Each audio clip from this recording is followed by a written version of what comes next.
Fala galera, tudo bem? Eu sou João Rafael Ramos dos Santos, cientista social e mestre em educação pela FRJ. Sejam bem-vindos a mais o Afroliterato.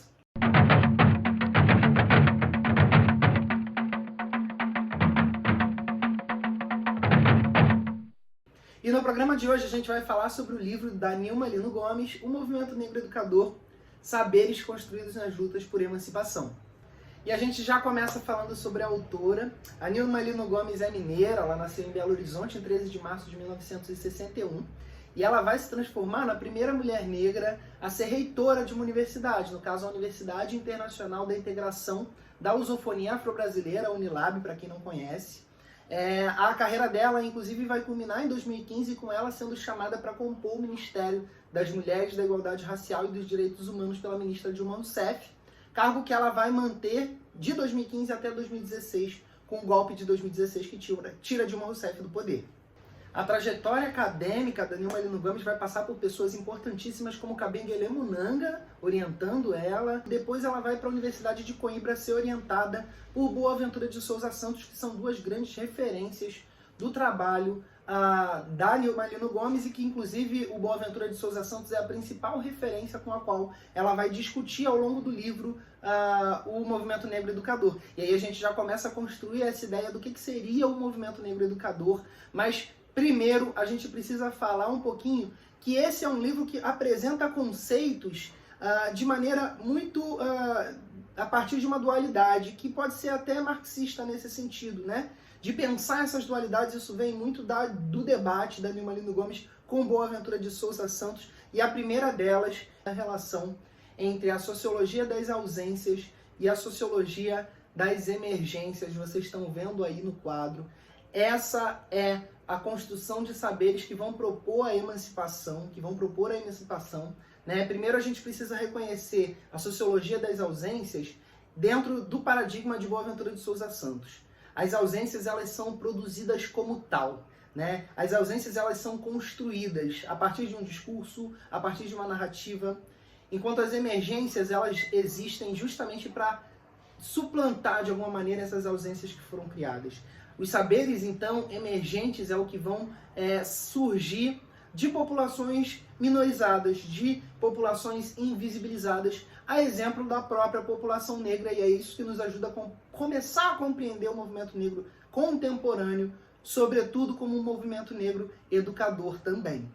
Quando eu vou falar sobre a relação dialética entre as ausências e as presenças, eu sempre gosto de usar o exemplo da Revolução Francesa e da Revolução Haitiana, né? A Revolução Francesa, ela é marcada como uma presença forte desse ímpeto colonizador, desse objetivo do colonizador, né, do europeu, de trazer liberdade, igualdade e fraternidade, apesar de sabermos que essa igualdade, liberdade e fraternidade não são para todos. Então os próprios ideários da Revolução Francesa, ligados ao iluminismo, marcam a ausência das mulheres, marcam a ausência da população negra e de todos aqueles que pelo iluminismo eram considerados selvagens ou não dignos de todos esses ideários, né? Então a Revolução Francesa, que a gente costuma aprender na escola, de alguma maneira vai estar sempre demarcando essas ausências.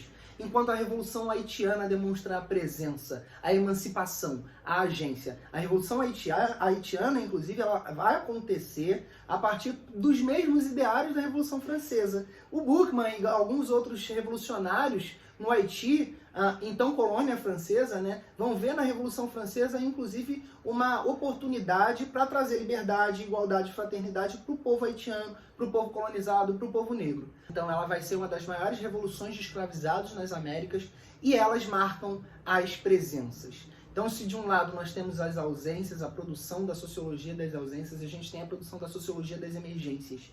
E os saberes, né, emergentes, muitas vezes, inclusive, são invisibilizados na própria escola, no próprio currículo escolar. A gente não aprende na escola sobre a Revolução Haitiana, mas a gente aprende na Revolução Francesa, sobre a Revolução Francesa, que é uma forma de marcar as ausências. Eu quero aqui marcar a importância das emergências para a gente começar a construir esse conceito de um movimento negro educador. A gente precisa saber que os saberes propostos pelo movimento negro para a sociedade brasileira são saberes de emergências, são saberes de emancipação.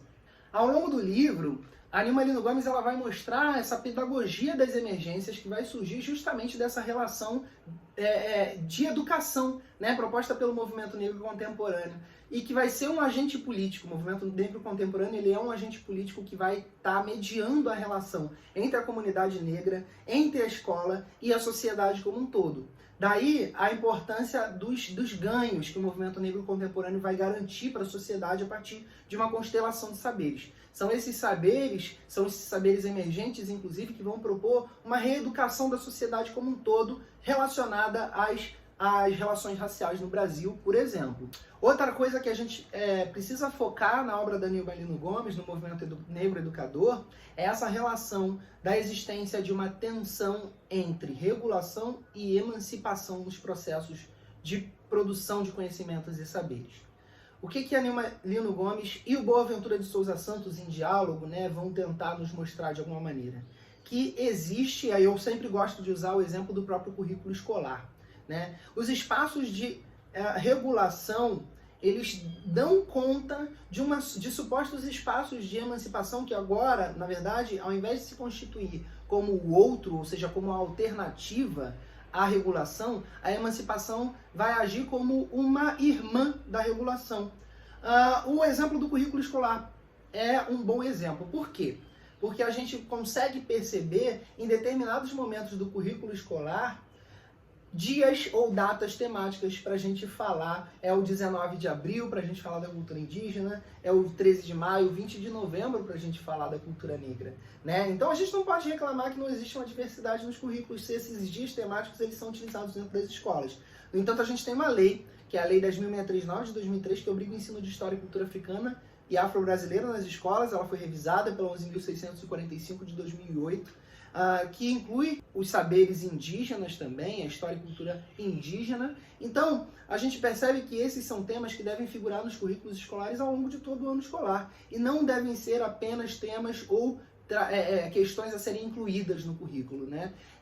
Inclusive, a Nilma Lino Gomes ela vai dizer que a aprovação da Lei 10.639 de 2003 não simplesmente inclui conteúdos ao currículo, mas, na verdade, nos convida a pensar de uma forma diferente. Então, a gente está falando que essa lei, enquanto o ganho do movimento negro contemporâneo, ela promove uma mudança de perspectiva, de paradigma, né? A gente está falando de paradigmas agora que são paradigmas emancipatórios. Então, é mudar a nossa perspectiva de vida, é mudar a forma com a qual a gente olha para a construção social do Brasil como um todo, por exemplo. Eu sempre gosto de usar como exemplo também a forma com a qual a gente observa o próprio Brasil nos currículos de história. O Brasil ele só começa quando o colonizador português chega aqui, né? E é esse tipo de mudança de perspectiva que a Lei 10.639 de 2003 e 11.645 de 2008 vão tentar mudar. Agora a gente pode observar os territórios americanos, né, os territórios das Américas, como territórios de diversas e milhares de culturas indígenas, antes do colonizador pisar aqui. O território do continente africano, como um território rico em cultura, em ciência, em tecnologia. Então a gente está mudando a nossa perspectiva de visão acerca da construção histórica do Brasil como um todo. Quais seriam, então, essas pedagogias das emergências, né? A Nilma Lino Gomes ela dá 3 exemplos de saberes constituídos nas lutas do movimento negro contemporâneo por emancipação. São saberes emancipatórios. Os saberes políticos, os saberes identitários e os saberes estético-corpóreos. Agora eu vou explicar cada um deles. Bom, sobre os saberes políticos, a universidade, os órgãos governamentais, o Ministério da Educação, todos eles passam a tematizar sobre as desigualdades raciais. As pesquisas e políticas educacionais, os indicadores de avaliação escolar, o campo da antropologia, da sociologia, da história e da saúde começa a dar outro destaque à questão racial. O campo do direito começa a ser pressionado para dar respostas que contemplem a justiça social e a diversidade. O debate político sobre raça é recolocado no Brasil em outros moldes, trazendo à cena pública posições que desde a ditadura pareciam ter sido superadas e desvelando que algumas heranças do racismo científico permanecem até hoje, mesmo entre os intelectuais considerados progressistas. A raça, o conceito de raça, passa a ser ressignificado, né? E passa a ser também critério para a superação das desigualdades sociais. né? O conceito de raça, antes visto a partir de um viés estritamente biológico, passa a ser visto a partir de um viés social, né? Então, tudo isso faz parte dos saberes políticos, ou seja, as contribuições na mudança do panorama político da nação que o movimento negro organizado vai contribuir para transformar.